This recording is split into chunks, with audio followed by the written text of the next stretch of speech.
कौन है, ऐसा मैदान होगा कि मरता कौन है।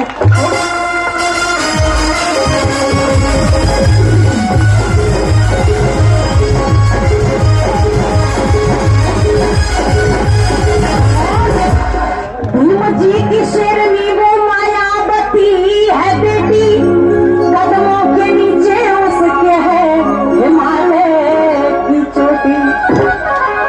भीम जी की शेरनी वो मायावती है बेटी,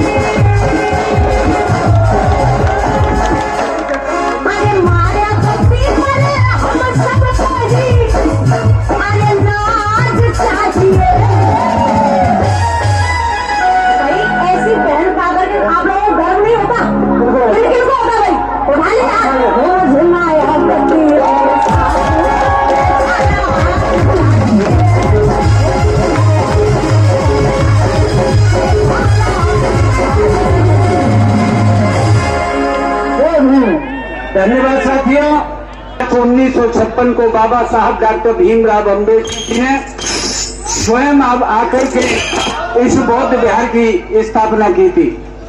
इसलिए ये बहुत ही पवित्र जगह है, पवित्र स्थल है। इस स्थल पर आए हुए सभी बहुजन समाज के लोगों, सर्व समाज के लोगों से मेरी यही अपील है साथियों कि लंबे समय से आप लोगों ने तमाम दलों के शासन देखे।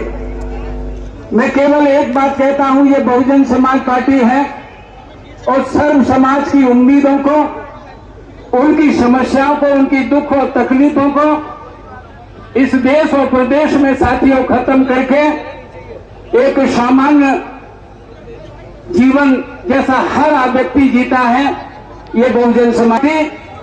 इस देश में केवल एक पार्टी नहीं है, बहुजन समाज पार्टी एक राजनीतिक दल के साथ साथ एक सोच है, एक विचारधारा है जिसको हम साथियों मिशन, मूवमेंट और कार्मा इस देश में कहते हैं।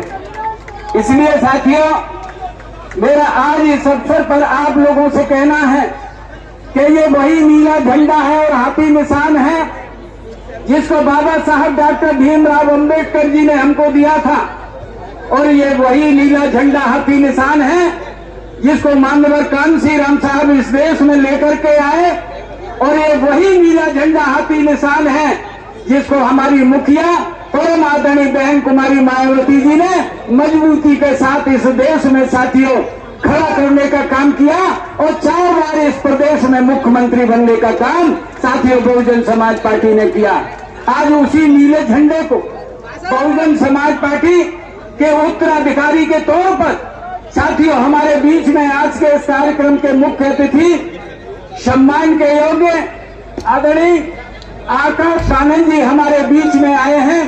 तो आपसे यही अपील है, निवेदन है कि आप भारी जन समर्थन के साथ माननीय आकाश आनंद जी का हाथ उठा करके स्वागत करेंगे, और मैं सबसे पहले नारे बोलूंगा, उसके बाद में माननीय आज के मुख्य अतिथि जी को आमंत्रित करूंगा।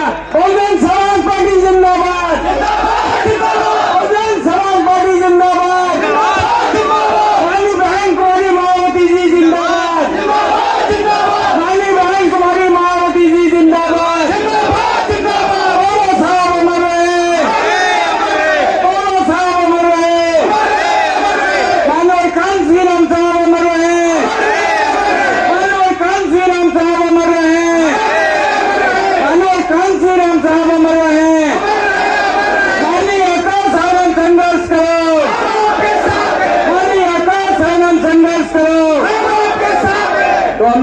बहुत ही अदब के साथ, बहुत ही सम्मान के साथ आमंत्रित करता हूं बहुजन समाज पार्टी के नेशनल कोऑर्डिनेटर, युवाओं के आइकॉन आदरणीय आकाश आनंद जी को वो आए और विशाल जन समूह के बीच अपनी बात कहें। माननीय आकाश आनंद जी।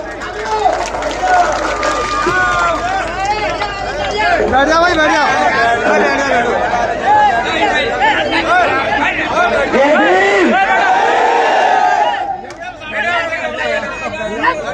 अब जरा सब शांत हो जाए। हमारे युवा साथी में बहुत जोश है, मैं समझ सकता हूँ, परंतु आप सब जरा शांत हो जाए। यहाँ पे पीछे हमारे सभी बड़े बुजुर्ग भी बहुत देर से बड़े प्यार से इंतजार कर रहे हैं। मैं चाहूंगा आप सब शांति से बैठ जाएं।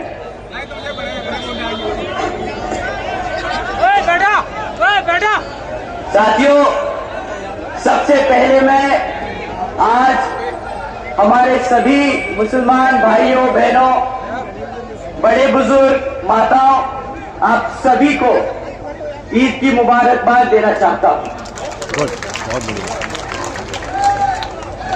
साथ ही साथ आज महात्मा ज्योतिबा फूले जी की भी जयंती है, तो उनको भी मैं कोटि कोटि नमन करता हूं। आप सब इतनी देर से, इतनी गर्मी में हम सबका इंतजार कर रहे थे, इतनी धैर्य से आप हमारा इंतजार कर रहे थे और हमें सुनने आए। तुम्हारे जितने भी यहाँ मौजूद सभी छोटे बड़े, हमारे सभी युवा साथी, हमारे सभी बड़े बुजुर्ग, हमारी सभी माताएं बहनें, आप सभी को मैं तहे दिल से धन्यवाद करता हूं। आज इस सभा को सफल करने में यहां हमारे सभी मंडल से लेके बूथ स्तर तक के कार्यकर्ता पदाधिकारियों का भी मैं तहे दिल से धन्यवाद करता हूं और मंच पर मौजूद हमारे सभी नेतागणों का भी धन्यवाद करता हूं।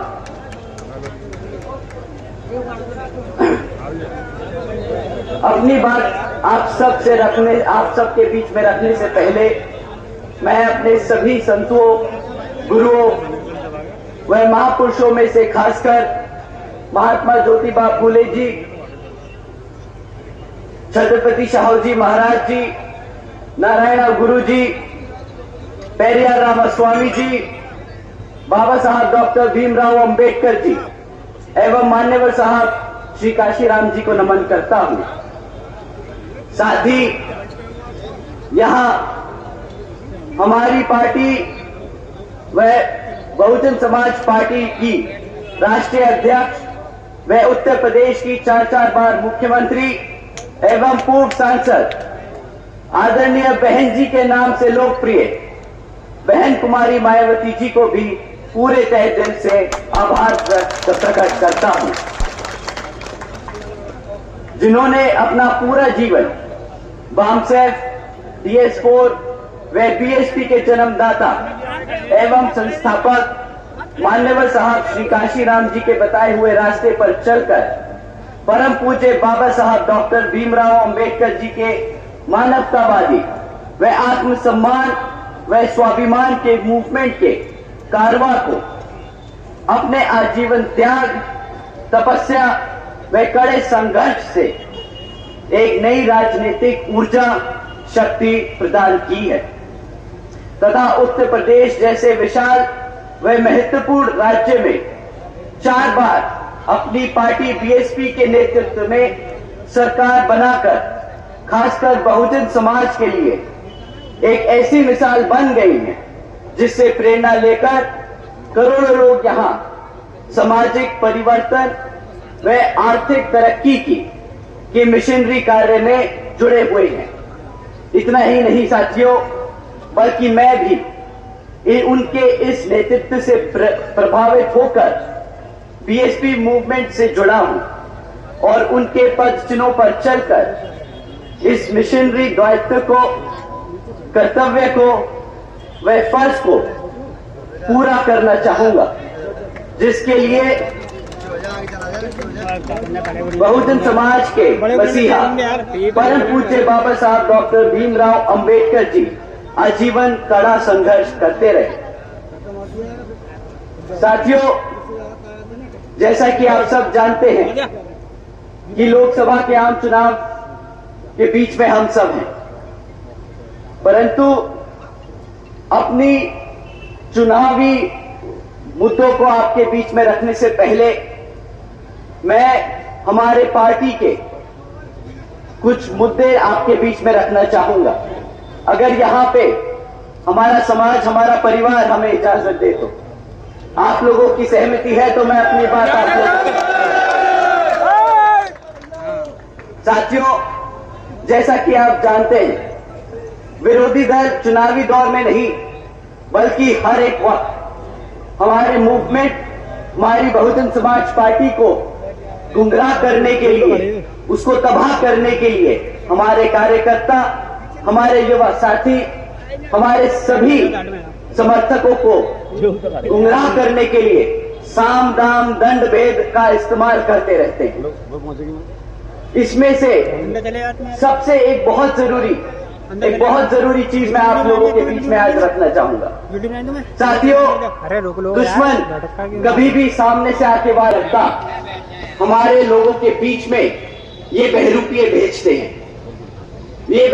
भेजते हैं और हमारे समाज के लोगों को अंदर से तोड़ने की कोशिश करते हैं। ये लोग किस रूप में आते हैं, आप लोगों ने कैसे पहचानेंगे, मैं आपको बताना चाहूंगा। हमारे युवा साथियों को स्पेशली आप लोग ध्यान से सुनिएगा। आप लोगों में गर्म जोश बहुत है, और मुझे वो बहुत अच्छा लगता है।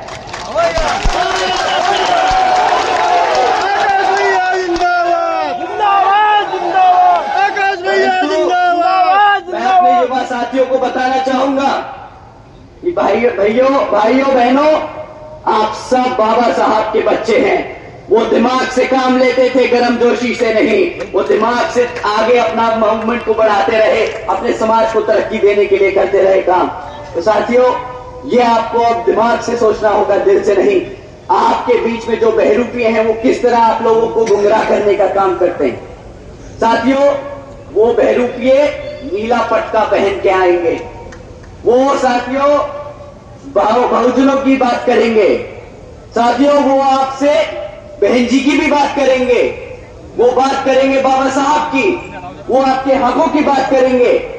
परंतु साथियों, जब बात वोट डालने की आए, जब बात आपके साथ संघर्षों में खड़े होने की आए, तब वो आपके नहीं, आपके अपने नेता की नहीं, विरोधी पार्टियों के नेताओं की बात करेंगे। बताएंगे किस तरह कांग्रेस, बीजेपी, उनके छोड़े हुए चमचा लोग, वो किस तरह उनके नेता हैं। साथियों, आप लोगों को ऐसे लोगों से बचकर रहना होगा। और ये बहरूपिये ऊपर से लेके नीचे तक हर स्तर पर मिलेंगे, हर मोड़ पर मिलेंगे आपको गुमराह करने के लिए। तो कभी कोई बहरूपिया आपको कार्यकर्ता के रूप में दिख जाए, कोई बहरूपिया आपको पदाधिकारी के रूप में मिल जाए। परंतु साथियों, आप इन बहरूपियों को पहचान कर इनको सतर्क ना करना, इनको कभी मत पहचानना, इन्हें कभी मत बताना कि आप इन्हें पहचान चुके हो। क्योंकि साथियों, आपको अगर आपने इनको बता दिया कि भाई तुम धोखेबाज, तुम गद्दार, जो हमारे बहुजन समाज को कमजोर करने के लिए यहां बीच में बैठे हो, तो ये साथियों सतर्क हो जाएंगे। ये अपना रूप बदल लेंगे, फिर से यहां से उठ के दूसरी जगह चले जाएंगे। तो आप लोगों को इनसे संभल कर रहना होगा। साथियों, इन्हीं कुछ मुद्दों को इन लोगों ने पिछले कुछ सालों से हमारे कार्यकर्ताओं के बीच में फैलाने का काम किया है, ऐसे ही गुमराह करने का काम किया। इसमें से एक सबसे इंपॉर्टेंट, सबसे जरूरी मुद्दा किताबों का। बहुत से नेता लोग डरते हैं बोलने में किताब, परंतु मुझे गर्व है कि मेरी पार्टी, हमारी बहुजन समाज पार्टी किसी धरना सेठ के पैसे पे नहीं, अपने कार्यकर्ता के फंड से चलती है। साथियों, आप जानते होंगे इलेक्ट्रल बॉन्ड्स के बारे में, आप लोगों ने उसकी खबरें जरूर सुनी होगी। अगर नहीं सुनी तो मैं आपको कुछ इंपॉर्टेंट, कुछ जरूरी बातें उसके बारे में बताता हूं। साथियों, पिछले 6 सालों में इन इलेक्ट्रल बॉन्ड्स के द्वारा 25 राजनीतिक दलों ने 16,500 करोड़ रुपए चंदा लिया है। 16,500 करोड़ रुपए अपने राजनीतिक दलों को चलाने के लिए। परंतु इन 25 राजनीतिक दलों में सब लोगों का नाम निकला। बीजेपी का नाम निकला, कांग्रेस का नाम निकला, हमारे समाजवादी पार्टी लोगों का नाम निकला, परंतु एक पार्टी थी जिसका नाम नहीं था।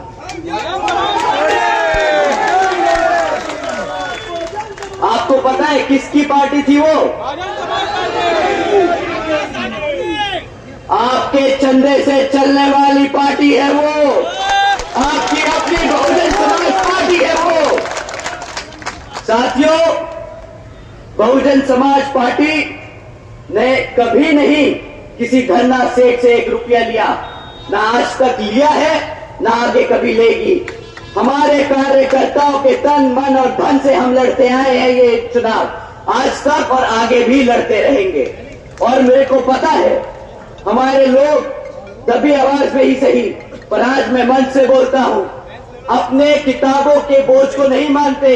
वो कहते हैं भैया ये किताबों का बोझ नहीं, ये किताब मेरा कर्तव्य है, क्योंकि इस किताब के बलबूते पे मेरा मूवमेंट आगे चलता है, बाबा साहब का मिशन आगे बढ़ता है, बहन जी के हम हाथ मजबूत करते हैं। तो साथियों, ये जो बहरूपिये, ये जो नीला पटका लगा के आपको भटकाने की कोशिश करते हैं, इन्हें अगली बारी सही में मुंह पे तमाचा लगा के बोलिएगा कि किताब कर्तव्य है मेरा, और तुम जैसे लोगों को हमें हमारे समाज में बीच में रहने की कोई जरूरत नहीं।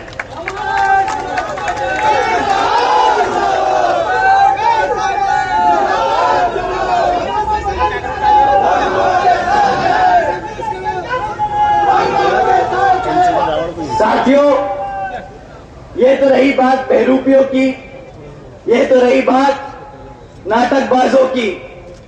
अब बात करते हैं चुनाव में जो पार्टियां आप लोगों के बीच में आकर आपसे वोट मांगने का काम करने वाली। साथियों, इसमें से एक पार्टी है जो पिछले 10 साल से सत्ता में आसीन है। 10 साल से वो केंद्र की सरकार चला रही है।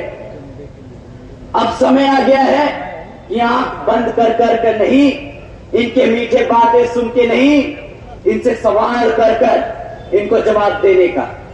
साथियों, 10 साल से ये लोग आप पर राज करते आए हैं, तो इस बारी जब वोट मांगने आए तो आप इनसे 3 मुद्दों पर सवाल कीजिएगा। हम किसी जाति धर्म पे बात नहीं करेंगे, हम सिर्फ 3 मुद्दों पर बात करेंगे। हम बात करेंगे शिक्षा पर, हम बात करेंगे सुरक्षा पर, और हम बात करेंगे रोजगार पर। साथियों, ये तीनों मुद्दे ऐसे हैं जिसकी बदौलत हम आज यहां पर खड़े। इन्हीं 3 मुद्दों को लेकर बहन जी ने संघर्ष किया, और आज हम जैसे लोग इतनी बड़ी जनसभा रख पा रहे हैं। साथियों, पहला मुद्दा शिक्षा का है। हमें बीजेपी की सरकार से अब पूछना होगा कि भाई पिछले 10 सालों में क्यों इतनी पेपर लीकों की खबरें आती हैं। अब उनको जवाब देना होगा कि जब भी सरकारी नौकरियों के लिए एंट्रेंस टेस्ट होते हैं, एंट्रेंस एग्जाम्स होते हैं, तो उसमें जब हमारे युवा साथी पेपर दे के आते हैं तो क्यों उन्हें 3-4 दिन बाद पता चलता है कि वो पेपर लीक हो गया। आप लोगों को सवाल पूछना होगा कि भाई पेपर लीक किया जाता है, आपकी मंशा क्या है।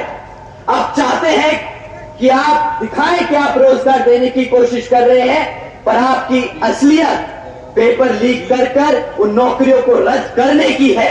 आप चाहते ही नहीं कि हमारा युवा कभी रोजगार हो। साथियों, एंट्रेंस एग्जाम देने तक तो दूर की बात है।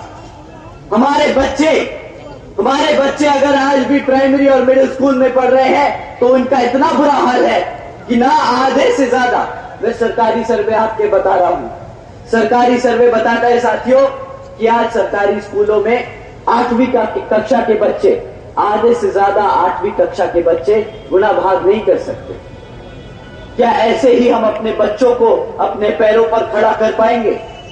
अगर हम प्लस माइनस ही नहीं कर पाएंगे तो हम कहां से कोई व्यापार करेंगे, कहां से हम रोजगार की बात करेंगे। साथियों, आज सरकार का सर्वे बोलता है कि 8वीं कक्षा के बच्चे ना गुणा भाग कर सकते हैं, ना अंग्रेजी में बात कर सकते हैं, ना अंग्रेजी समझ सकते हैं।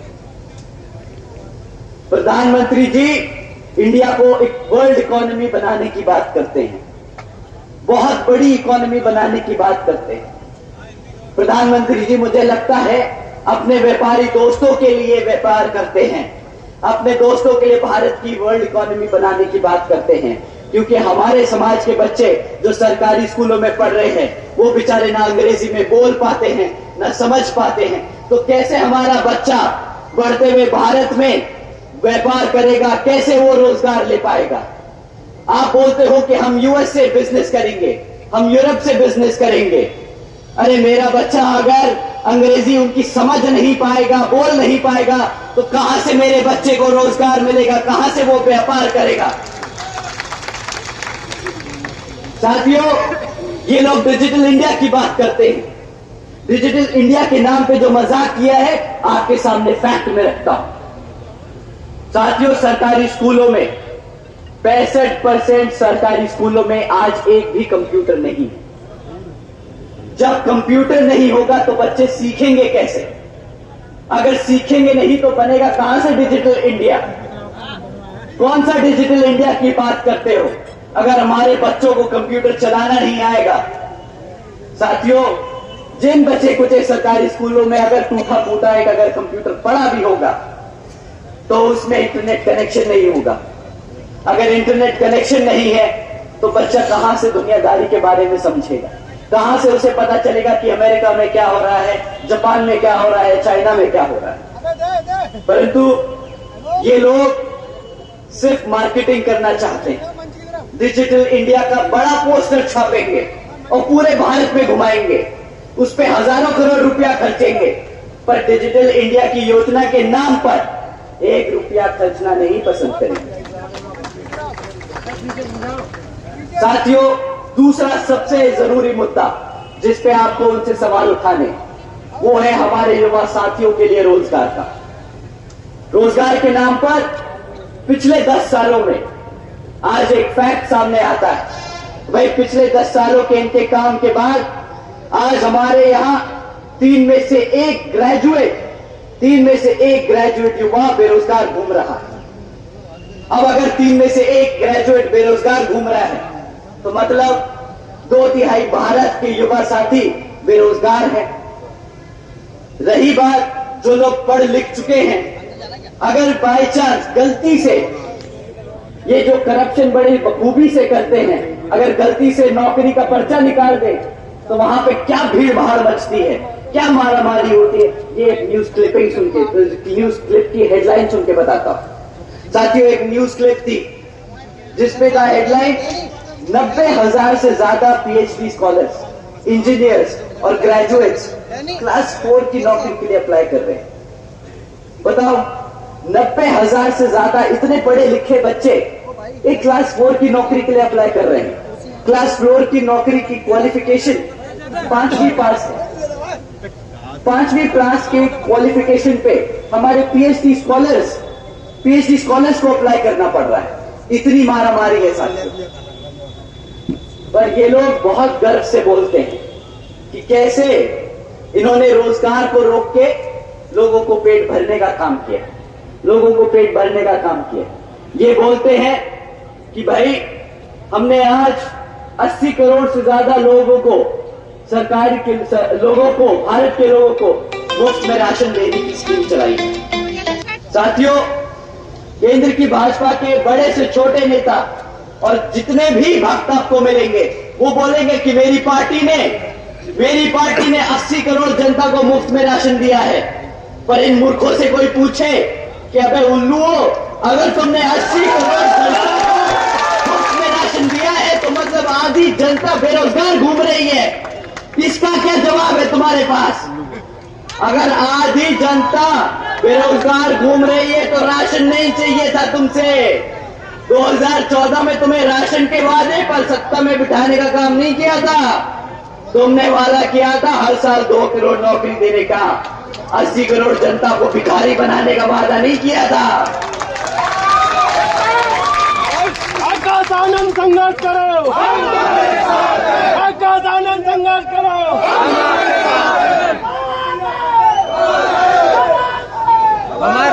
हमारे बुजुर्ग यहाँ बैठे हैं।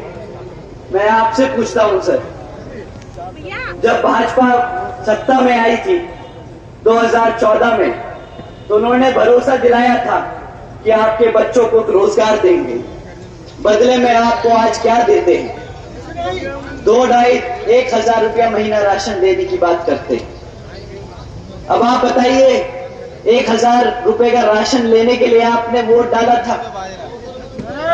मैं युवा साथियों से भी पूछता हूं, भाई तुम बताओ, तुम अपनी मेहनत करके पढ़ लिख के किसी तरह निकल जाते हो तो रोजगार के लिए बात करते हो ना।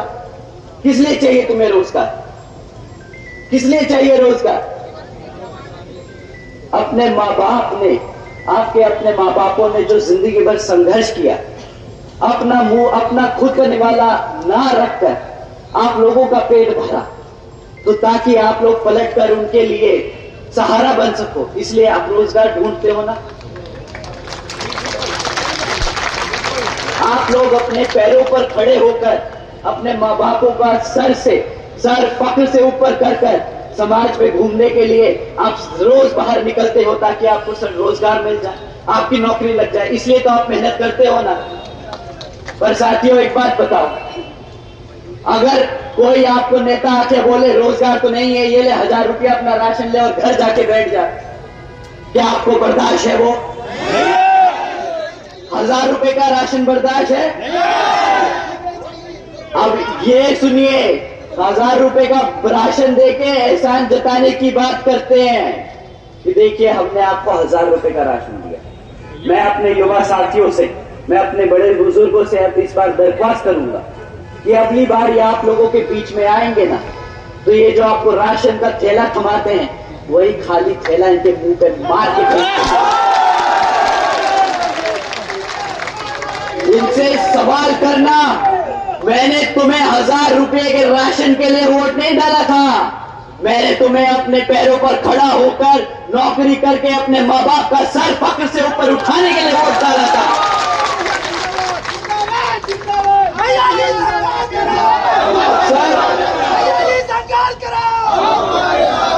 और मैं अपने युवा साथियों से दूसरा सवाल करने को पूछूंगा।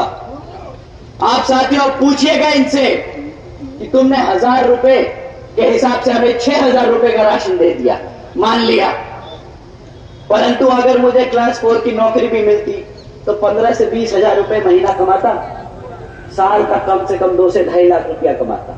तुमने मुझे बदले में क्या दिया? 2.5 लाख रुपए के बदले 6000 रुपए का राशन, 12000 रुपए का राशन।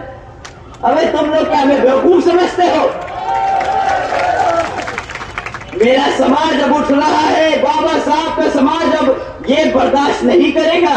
ये गुजरात का मॉडल अपने को समझ नहीं आता है भाई साहब।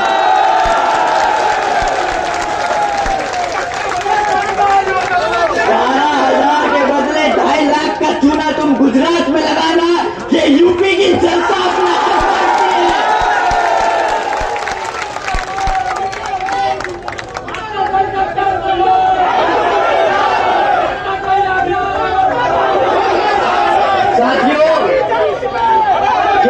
गला फाड़ फाड़ कर सड़क पर घूम रहे थे आपके साथ बीच में। महंगाई महंगाई महंगाई, किस बात की महंगाई? तब इन्होंने गला फाड़ के बोला था 50 रुपए का पेट्रोल बहुत महंगा है, हमारा गरीब आदमी कैसे पेट्रोल इस्तेमाल करेगा? गैस सिलेंडर 400 रुपया का है, कैसे इस्तेमाल करेगा? कैसे रोटी पकाएगा? आज इनसे कोई पेट्रोल और गैस सिलेंडर पे बात कर पाता? आप ही बता दो, पेट्रोल का दाम 2014 में क्या था? 65 रुपए, 50, 60, 65, 10। आज क्या दाम है? 100 रुपए से पार है ना पेट्रोल। ये पेट्रोल पता है क्यों नहीं बात करते? ये पेट्रोल की बात पता है क्यों नहीं करते? क्योंकि वही पेट्रोल फूंक के आपके बीच में आना पड़ता है इनको। तो अगर आपने सवाल कर लिया तो इनका हिसाब किताब भी खुल जाएगा। गैस की बात नहीं करते अब ये आपसे, अब तो बोलते हैं फ्री राशन ही ले लो, गैस सिलेंडर की क्या जरूरत?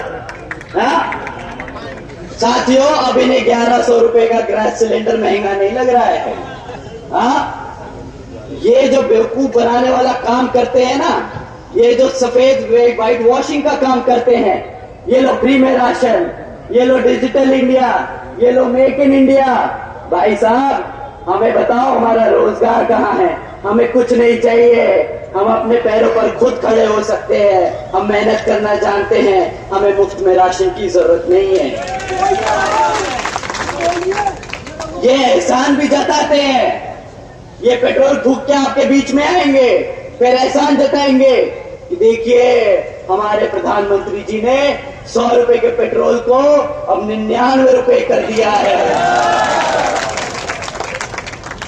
ये नहीं बताएंगे 60 रुपए का पेट्रोल 100 रुपए कर दिया था। साथियों, ये रही बात रोजगार, शिक्षा और महंगाई की। अब बात करते हैं सुरक्षा की। हमारे युवा साथी तो लड़ सकते, पर हमारे बूढ़े माँ बापों की सुरक्षा के लिए हमने किसको वोट डाला? हम अपनी सरकार पे ही भरोसा कर सकते हैं कि वो हमारे माँ बापों की, हमारे बड़ों की सुरक्षा करेंगे। परंतु यहाँ के मुख्यमंत्री जी बड़े गर्व से चुपचाप ऑर्डर पास करते हैं रात को 8 बजे कि भाई कल से लड़कियां शाम को 8 बजे के बाद प्राइवेट इंस्टीट्यूट्स में ट्यूशन बाहर नहीं ले सकती। क्यों? क्योंकि बेचारे हमारे मुख्यमंत्री जी इसकी गारंटी नहीं ले सकती कि भाई हमारी बेटियों को सुरक्षा दे सके, परंतु चौड़ के बहुत अच्छे से घर से घूम के बोलते हैं कि आज उत्तर प्रदेश में बच्चा बच्चा सुरक्षित है। अरे भैया भूखा मार दिया, सुरक्षित बचा कहां से वो? दूसरी चीज जिस पे वो बहुत गर्व करते हैं कि हमारी सरकार बुलडोजर की सरकार है। भाई कौन सी बुलडोजर की सरकार है आपकी? हमारे गरीबों की छत उखाड़ने की काम किया आपके बुलडोजरों ने। तो इस बात पे कोई गर्व करता है क्या? कोई मूर्खी नेता आके मंच पे बोलेगा मैंने तेरा घर उजाड़ दिया, मैं हूं बुलडोजर की सरकार? बताइए, ये कोई गर्व होने की बात है क्या? साथियों, इनको याद दिलाने का समय आ गया है कि बुलडोजर अपने अवाम की जनता पे, अपनी जनता के घर उजाड़ने के लिए नहीं, गुंडे माफियाओं के वैध धंधों पर तोड़ने के लिए इस्तेमाल किए जाते हैं, जैसे बहन कुमारी मायावती जी ने किया था अपने शासनकाल में। साथियों, उसके बाद ये समय समय पर योजनाएं निकालते रहते हैं आपका ध्यान भटकाने के लिए। कभी फलाना योजना, कभी ढिमकाना योजना, और जब ये योजनाओं के नाम थक जाते निकालते निकालते तो उस पर 2.0 निकाल देते हैं, जैसे बड़े मियाँ छोटे मियाँ 2.0 है। इन्होंने तो सारा रोजगार को, योजनाओं को मूवी के टाइटल बना रखा है। इनसे बोलिए कि भाई मुफ्त में इंटरनेट जो आपने प्राइवेट सेक्टर के द्वारा दिलवाने का काम कर रहे हैं ना, इससे हमारा पेट नहीं भर रहा, इन योजनाओं से कोई फायदा नहीं हो रहा है। इन योजनाओं से हमारा समाज समझदार है। ये सब जो नाटक कर लिया है ना, अब बस समय हो गया है। अब समय हो गया है जवाब देने का। बहुत कर ली, बहुत नाटकबाजी। अब हमें जरा बता दीजिए कि ये जो अग्निवीर योजना के तहत तुमने हमारे युवाओं के साथ बेइज्जती करने का, मजाक करने का काम किया है, तो उसका जवाब कहां है? 4 साल का रोजगार, 4 साल के रोजगार के लिए आपको 10 साल तक सत्ता में रखा क्या? बताइए साथियों। 2 करोड़ सालाना नौकरी देने का वादा किया था, दिया क्या 2 करोड़ नौकरी? साथियों, ये इनसे बड़ा देशद्रोही कोई नहीं। समझने की कोशिश कीजिएगा, इनसे बड़ा देशद्रोही नहीं। ये आपके बच्चों को पढ़ने नहीं देंगे।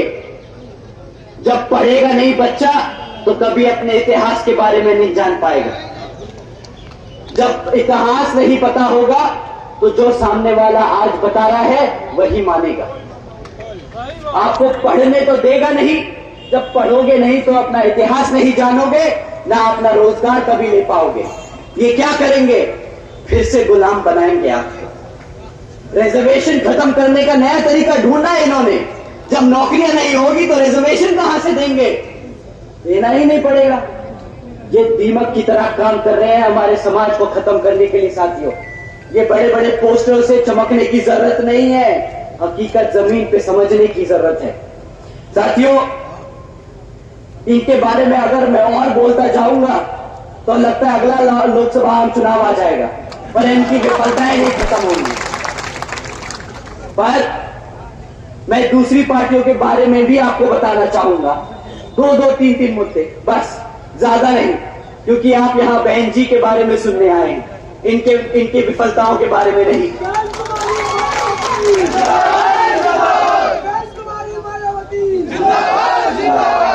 साथियों, 2012 में एक युवा नेता आए थे आप लोगों के बीच में, भरोसा आप सब ने जताया था, परंतु आज युवा मेरे को बोलता है YouTube पे, Facebook पे, मीटिंगों में, और मैं ये दोहराऊंगा, मुझे मना किया उन्होंने कि भैया ये हम आपसी की बात है, मंच पे से मत बोलिएगा, पर मैं जानना चाहूंगा, मैं अपने सभी युवा साथियों के साथ अपने बड़े बुजुर्गों को भी बताना चाहूंगा कि हमारा युवा कैसा परेशान है। वो बोलता है हंसी मजाक में कि भैया लाल टोपी पे साइकिल पे बैठ कर आए थे, वो लाल टोपी खुद पहन के आए तो बस आखिर में टोपा हमें ही पहना गए भैया। साइकिल पे पहन के पूरा प्रदेश घूम लिए हैं। आज उस साइकिल में ना हवा है ना हमारे पेट में खाना है। पर इनसे भैया अगली बारी इनको वोट नहीं डालना है। आप लोगों को समझना होगा साथियों, ये लोग वैसे गद्दार हैं। अभी आप लोगों के सामने ये सबूत रखता हूं। हमारे मुसलमान भाई बहन यहां मौजूद हैं। पिछली बारी उन्होंने भी भरोसा किया था इन पर, और एक तरफा वोट डाला था, भरोसा करके वोट डाला था। पर आज जब हमारे मुसलमान समाज के ऊपर अत्याचार होता है तो इनके मुंह से एक चू नहीं निकलती है। बता दीजिए मेरे भाइयों बहनों कि क्या निकले इन्होंने एक बार भी क्या अपने समाज के लिए कुछ मुंह खोला क्या? परंतु साथियों, जब रिजर्वेशन इन प्रमोशन का बिल संसद में प्रेजेंट होता है तब इनका हाथ और मुंह सबसे तेज आगे चलता है, सबसे आगे बढ़कर ये बिल फाड़ने का काम करते हैं। साथियों, ऐसी पार्टियों को अपने बीच में घुसने मत देना। बहुत हो गया इनका भाषणबाजी, बहुत हो गया मौका, अब रिजल्ट चाहिए भैया। 5 साल के रिकॉर्ड से साथ हमसे बात करिए कि पिछले 5 साल में अपने शासनकाल में तुमने करा क्या हमारे लिए।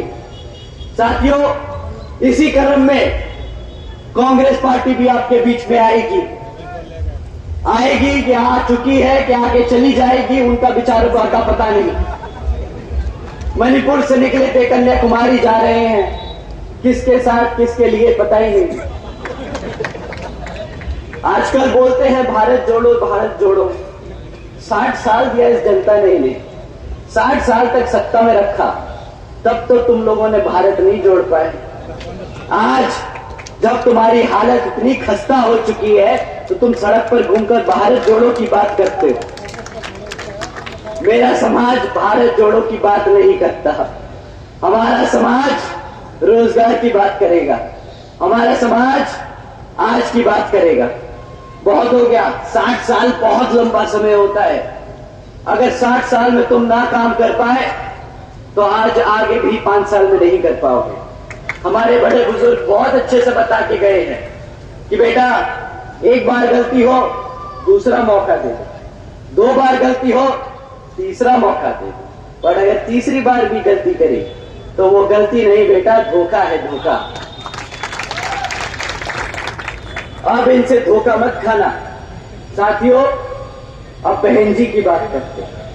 हमारी आदरणीय बहन कुमारी मायावती जी ने जो काम किए हैं, मैं चाहूंगा हमारे युवा साथी ध्यान से सुने, क्योंकि ये जो काम मैं आपको अब बता रहा हूं, ये काम हम दोबारा करेंगे और इसको दुगने स्तर पे करेंगे अगर आप हमें मौका दें। साथियों, बात करते हैं अपनी बहन बेटियों की शिक्षा, सुरक्षा और उनकी फाइनेंशियल सिक्योरिटी के लिए। साथियों, देश में पहली बार बहन जी ने एक योजना चलाई, महामाया गरीब बालिका आशीर्वाद योजना। हमारे बड़े बुजुर्गों के बारे में पता होगा। इस योजना के तहत साथियों, बहन जी ने 3,25,000 बच्चियों को उनके पैदा होने पर 1 लाख रुपए देने का काम किया। साथियों, इस योजना के तहत देश में पहली बार एक गरीब घर में पैदा हुई लड़की लखपति पैदा हुई थी। साथियों, बहन जी ने इस योजना के तहत 3,25,000 करोड़ रुपए अपनी बच्चियों को देने का काम किया है। इसे मुफ्त में राशन नहीं, इसे अपने पैरों पर खड़े होने के लिए इसको अपने पैरों पे खड़े होने के लिए अवसर कहते हैं। साथ ही में साथियों, बहन जी ने सावित्रीबाई फुले का आशीर्वाद योजना भी चलाई थी। इसके तहत बहन जी ने अपनी बच्चियों को 12वीं तक की शिक्षा मुफ्त में देने का काम किया।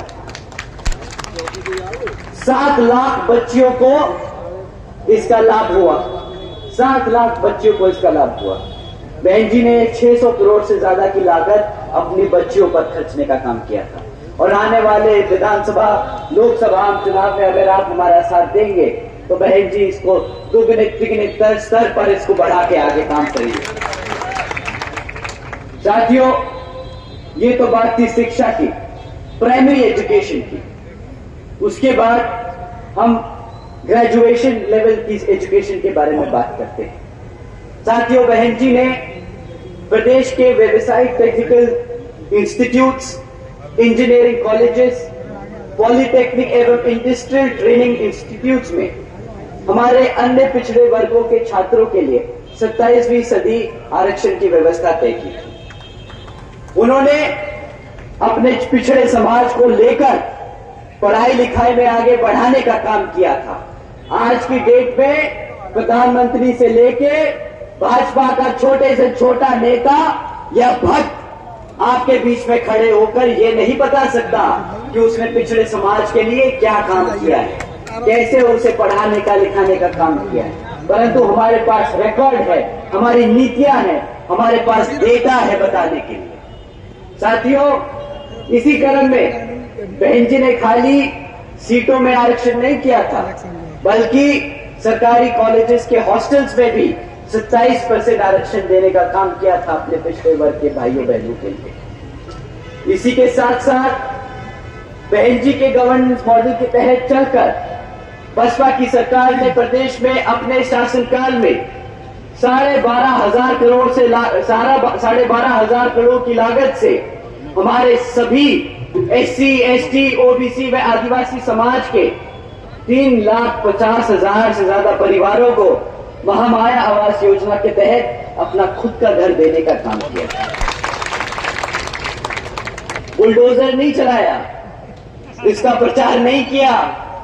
उन्होंने अपने परिवार को, अपने समाज को घर देने का काम किया।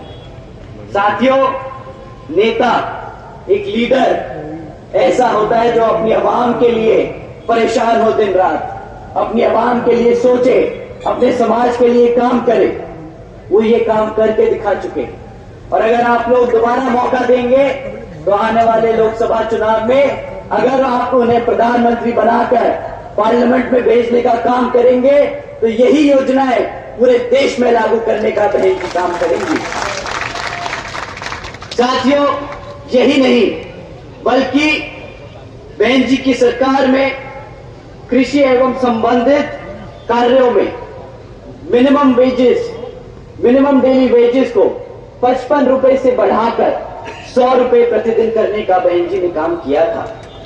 और साथियों, पिछड़े वर्ग के लोगों की क्रीमी लेयर की वार्षिक आय को 3 लाख रुपए से बढ़ाकर 5 लाख रुपए करने का भी काम किया था। यही नहीं बल्कि अपने सरकार के दौरान बहन जी ने 90,000 से ज्यादा शिक्षकों को सरकारी नौकरी देने का काम किया। 1 लाख से अधिक सफाई कर्मचारियों को रोजगार दिया।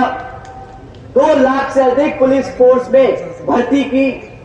6 लाख से अधिक हमारे सभी अपर कास्ट के समाज में से सभी जरूरतमंद लोगों को सरकारी नौकरी देने का काम किया। साथियों, यही नहीं, सबसे पहले जो बैकलॉग की नौकरियों को भरने का, बड़े स्तर पर भरने का काम बहन जी की सरकार में हुआ। साथियों, अब मैं आप लोगों का और ज्यादा समय ना लेते हुए मैं आपसे सिर्फ एक दरख्वास्त करता हूं कि आने वाले लोकसभा चुनाव में आप पहले तो ये बहरूपियों से संभल कर रहेंगे। दूसरा, विपक्षी दल जब आपके बीच में आए तो वही जो खाली राशन आपको देके गए वही खाली राशन का थैला उनको थमा के वापस भेजे। और यहां पर जो आपके क्षेत्र में बीएसपी के प्रत्याशी हैं, आप उनको वोटिंग मशीन पे हाथी वाला निशान का बटन दबाकर यहां पर विजय बनाकर बहन जी को प्रधानमंत्री बनाने का काम करें। और ये हमारे लिए नहीं, आप अपने समाज के लिए काम करेंगे साथियों। आप अपनी बात यही समाप्त करते हुए मैं आप लोगों से रजा लेता हूं। जय भीम,